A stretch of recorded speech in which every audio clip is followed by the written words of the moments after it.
Assalamualaikum warahmatullahi wabarakatuh. Gimana nih kabar kalian? Semoga baik-baik saja dan tetap diberikan kesehatan ya. Jadi kali ini kita akan belajar tentang alat-alat bersuci pada kelas 7 semester 1.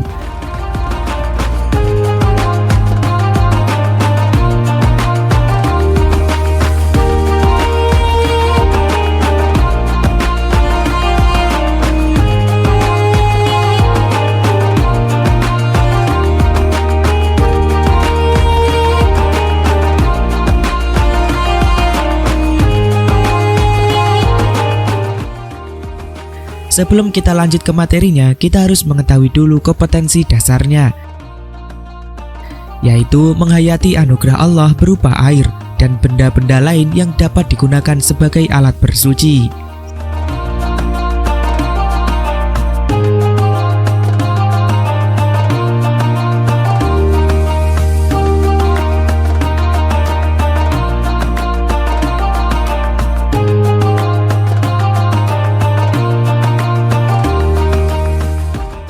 Yang selanjutnya yaitu indikator. Yang pertama, membuktikan air sebagai anugerah Allah SWT berdasarkan tanda-tanda yang digambarkan dalam Al-Quran dan hadis. Yang kedua, menemukan tanda-tanda yang digambarkan dalam Al-Quran dan hadis tentang kemurahan Allah SWT dengan memperbolehkan penggunaan benda-benda lain untuk bersuci di tengah kelangkaan air.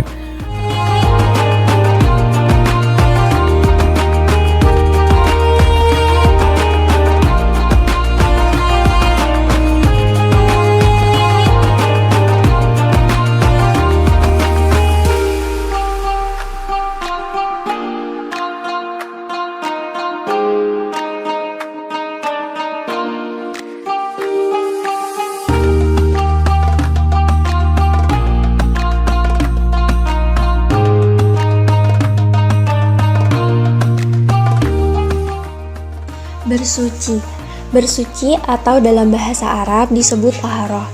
Toharoh menurut bahasa berarti suci dan bersih, dan menurut istilah adalah membersihkan diri, pakaian, tempat, dan benda-benda lain dari najis dan hadas menggunakan cara sesuai dengan syariat Islam. Bersuci merupakan syarat utama dalam melaksanakan ibadah-ibadah tertentu seperti halnya ibadah sholat dan tawaf yang diwajibkan untuk bertoharoh terlebih dahulu sebelum melaksanakannya dengan cara berwudu, tayamum, atau mandi, sehingga seseorang diperbolehkan beribadah dalam keadaan suci dan bersih. Semua harus dibersihkan, termasuk badan, pakaian, tempat, dan lingkungan yang menjadi tempat segala aktivitas untuk beribadah.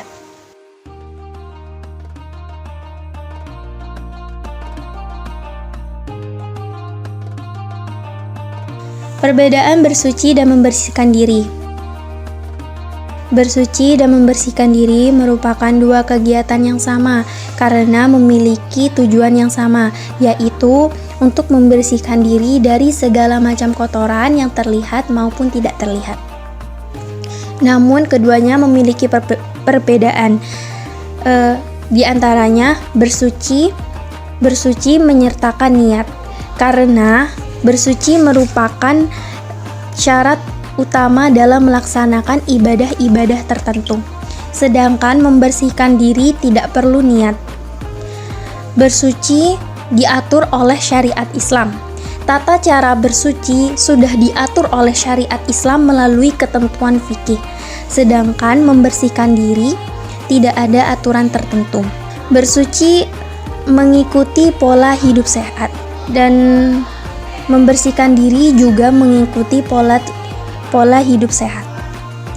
Bersuci bertujuan untuk membersihkan, dan juga membersihkan diri juga bertujuan untuk membersihkan, mengikuti urutan yang sudah ditentukan oleh syariat Islam.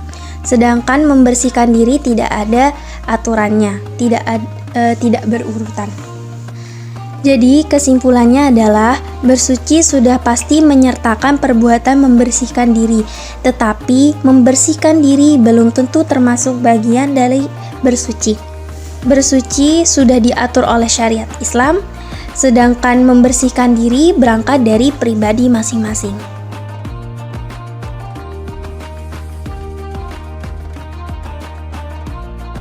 dasar hukum bersuci. Segala aspek ibadah pasti memiliki dasar hukumnya, seperti halnya sholat, puasa, dan bersuci. Dasar landasan hukum bersuci adalah dalam Al-Quran surat Al-Baqarah ayat 222 yang berbunyi, Bismillahirrahmanirrahim. Innallaha yuhibbut tawwamina wa yuhibbul mutatahhirin. Artinya, sungguh Allah menyukai orang yang taubat dan menyukai orang yang mensucikan diri. Quran surat Al-Baqarah ayat 222.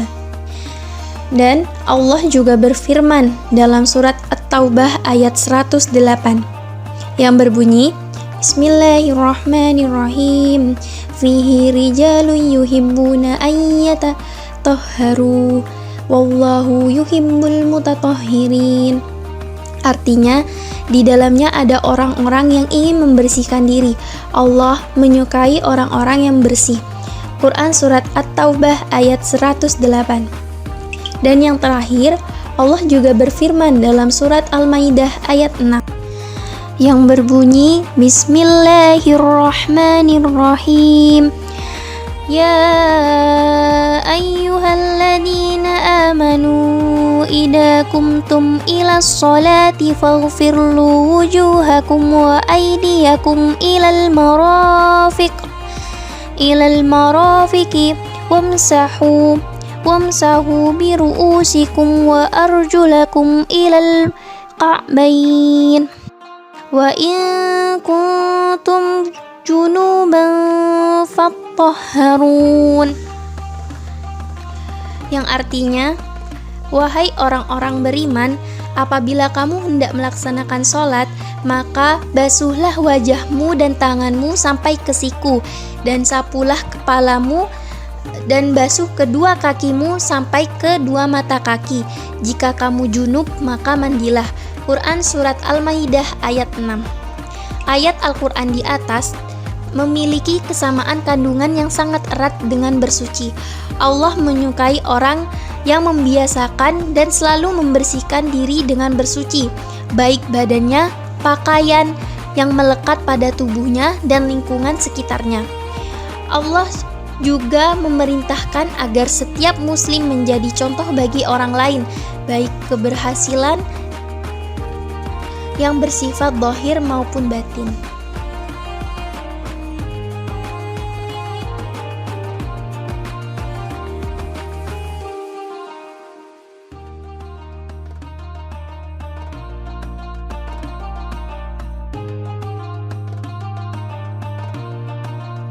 B. Kedudukan air dalam bersuci.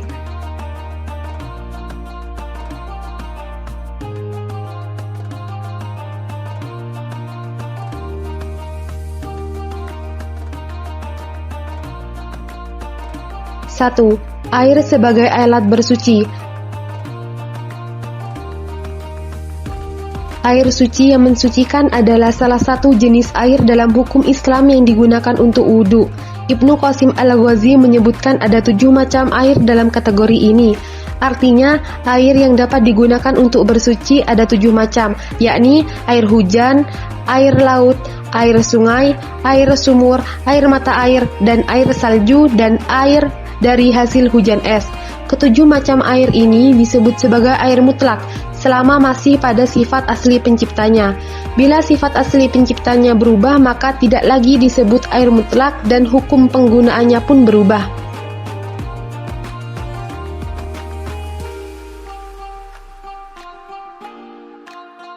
Dua. Air ditinjau dari pembagiannya. Air merupakan elemen penting dalam kehidupan manusia, terutama dalam Islam. Air sangat penting untuk digunakan sebagai sarana bersuci bagi seorang muslim. Maka, ibadah akan sah jika segala bentuk hadas dan najis telah bersih dengan air.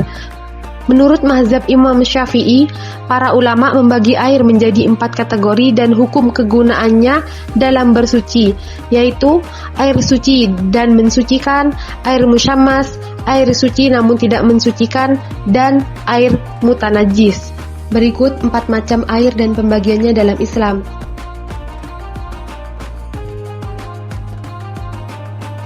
1. Air yang suci dan mensucikan. Kategori air ini dibolehkan untuk diminum dan dipakai untuk bersuci atau mensucikan benda lain. Air yang masih murni yang jatuh dari langit atau keluar dari bumi dan belum berubah keadaannya. Menurut Ibnu Qasim Al-Ghazi ada 7 macam air yang termasuk dalam kategori air suci dan mensucikan. Ia berkata, Al-miyahul lati yajuzu tathiru biha sab'u miyahin ma'us sama'i wa ma'ul bahri wa ma'un nahri wa ma'ul bi'ri wa ma'un aini wa ma'us salji wa ma'ul bahri. Artinya air yang dapat digunakan untuk bersuci ada 7 macam, yakni air hujan, air laut, air sungai, air sumur, air mata air dan air salju, dan air hasil hujan es. Allah berfirman, A'udzu billahi minasy syaithanir rajim. Bismillahirrahmanirrahim. Idza yughashikumun nu'asa amanatan minhu wa yunazzilu 'alaikum minas samaa'i ma'an liyutahhirukum bihi wa yudhhiba 'ankum rijza syaitani wa liyarbita 'ala qulubikum wa yuthabbita bihil aqdam. Artinya, ingatlah ketika Allah membuat kamu mengantuk dan untuk memberi ketentraman darinya, dan Allah menurunkan air hujan dari langit kepadamu untuk mensucikan kamu dengan air hujan dan menghilangkan gangguan-gangguan setan dari dirimu untuk menguatkan hatimu serta memperteguhkan telapak kakimu agar teguh pendirian. Surah Al-Anfal ayat 11.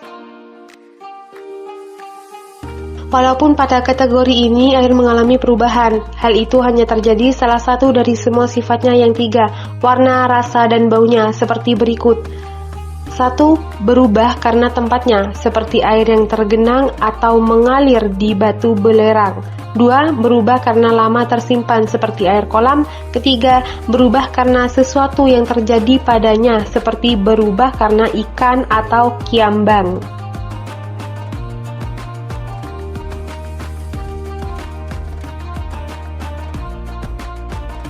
2. Air suci tetapi tidak mensucikan. Kategori ini memiliki zat yang suci namun tidak bisa digunakan bersuci, baik untuk menghilangkan, membersihkan hadas atau najis. Ada 3 kategori air yang termasuk dalam air suci tetapi tidak mensucikan. 1. Air yang telah berubah salah satu sifatnya karena bercampur dengan sesuatu benda yang suci, selain dari perubahan yang tersebut di atas seperti air teh, air kopi, dan sebagainya. 2. Air sedikit kurang dari 2 kolah. 3. Air pohon-pohonan atau air buah-buahan seperti air yang keluar dari tekukan pohon kayu, air kelapa, dan sebagainya.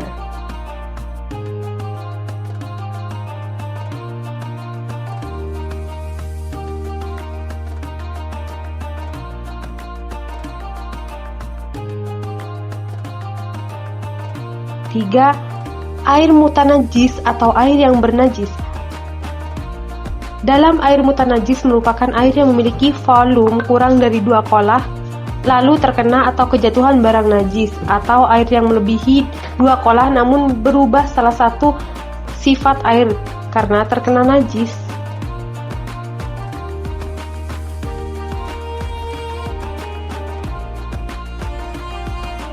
4. Air musyammas atau air yang makruh. Air termasuk musyammas jika air dijemur di bawah sinar matahari dengan menggunakan wadah logam selain emas dan perak. Air kategori ini makruh digunakan untuk badan namun tidak untuk pakaian, kecuali air yang terkena sinar matahari di tanah seperti air sawah, air kolam, dan tempat-tempat yang tidak akan berkarat.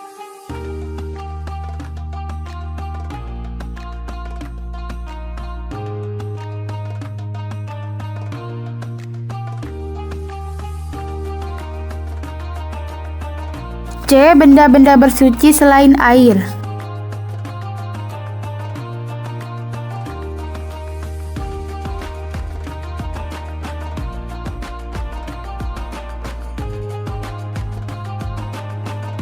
Yang A. Benda padat.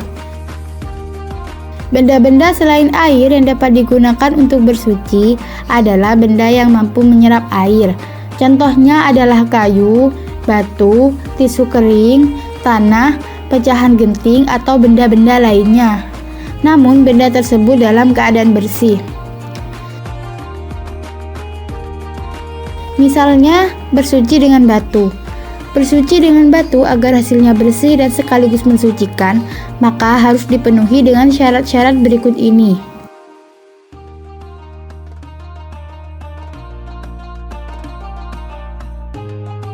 1.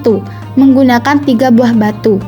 Jika tidak menggunakan 3 buah batu, diperbolehkan menggunakan 1 batu yang memiliki 3 sisi. Kebersihan menjadi alat ukur penggunaan 3 atau 1 batu dengan sisi tersebut. Oleh karena itu, selama kotoran masih menempel, wajib membersihkannya kembali, meskipun telah menggunakan 4 batu.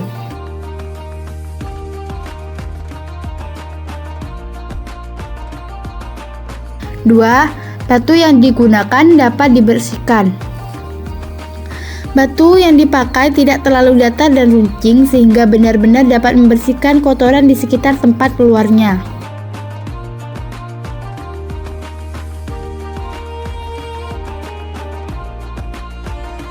3. Belum mengering. Buang air kecil atau buang air besar yang hendak disucikan harus dalam keadaan belum mengering, sehingga ada sisa-sisa yang melekat dan benar-benar dapat dibersihkan.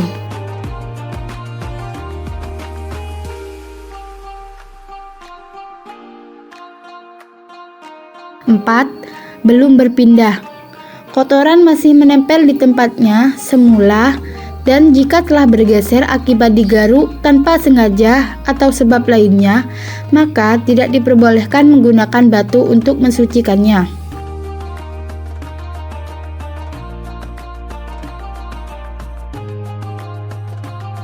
5. Tidak bercampur. Kotoran yang melekat tidak bercampur dengan kotoran lainnya, seperti buang air kecil. Jika yang bercampur adalah benda-benda padat yang suci seperti kerikil, maka tetap diperbolehkan menggunakan batu untuk bersuci.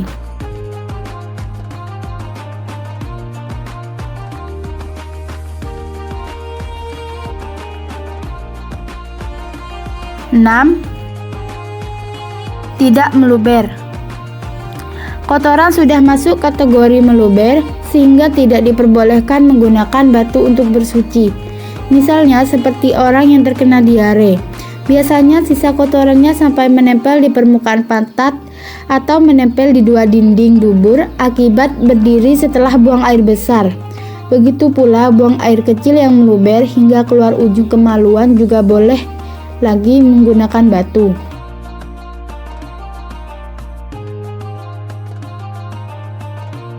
7. Batu dalam keadaan tidak basah.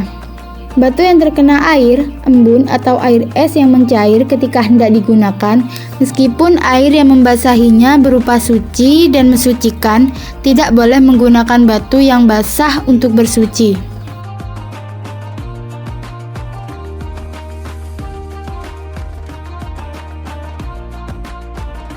8. Batu dalam keadaan bersuci. Tidak boleh batu yang terkena najis atau tertempel najis digunakan untuk bersuci. Penggunaan batu najis akan membuat anggota tubuh yang tertempel, buang air kecil maupun buang air besar semakin najis keadaannya.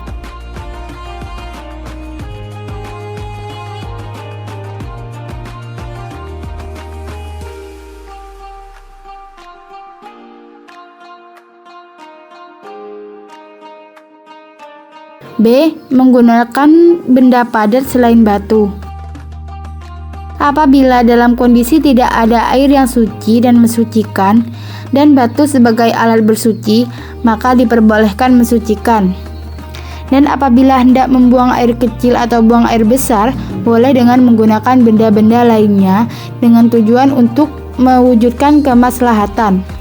Hukum fikih juga memperbolehkan melakukan analogi atau kias yang menghasilkan kesimpulan dan tidaknya pengganti batu sebagai alat bersuci.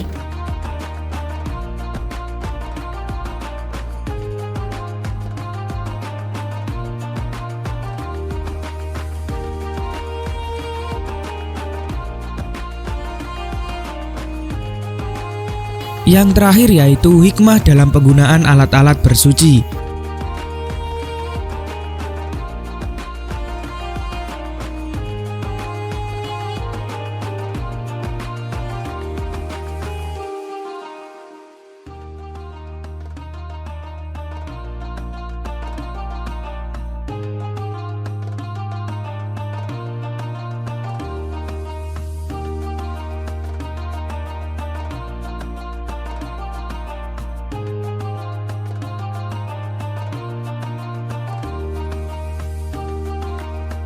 Yang pertama, bersuci dan menjaga kelangsungan hidup manusia. Tahukah kalian, seringkali secara sadar dan tanpa mempertimbangkan dampak negatifnya, bersuci dilakukan dengan menggunakan air yang berlebihan.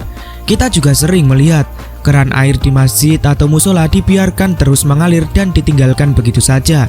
Dan bahkan tutup keran tidak ditutup rapat, sehingga air terus menetes. Jadi begini, air bersih adalah sumber kehidupan. Semua makhluk hidup, terutama manusia, membutuhkan air dalam volume yang paling banyak dibandingkan makhluk hidup lainnya. Jika muncul krisis ketersediaan air bersih yang diakibatkan oleh pemborosan penggunaan air, maka manusia adalah makhluk yang paling berdosa dan paling merasakan dampaknya.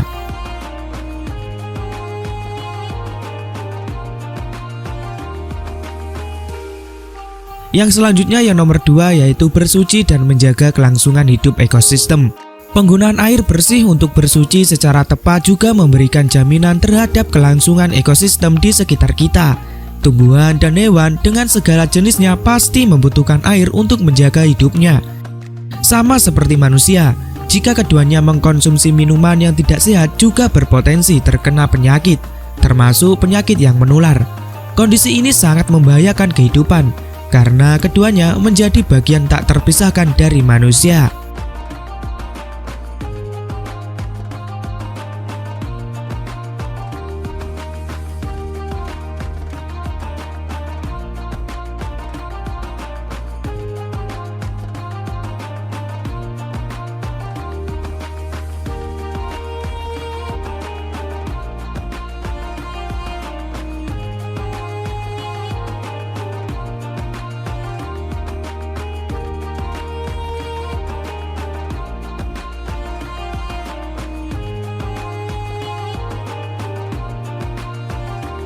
Baik, mungkin cukup sekian dari kami. Semoga materi yang kita berikan bisa bermanfaat.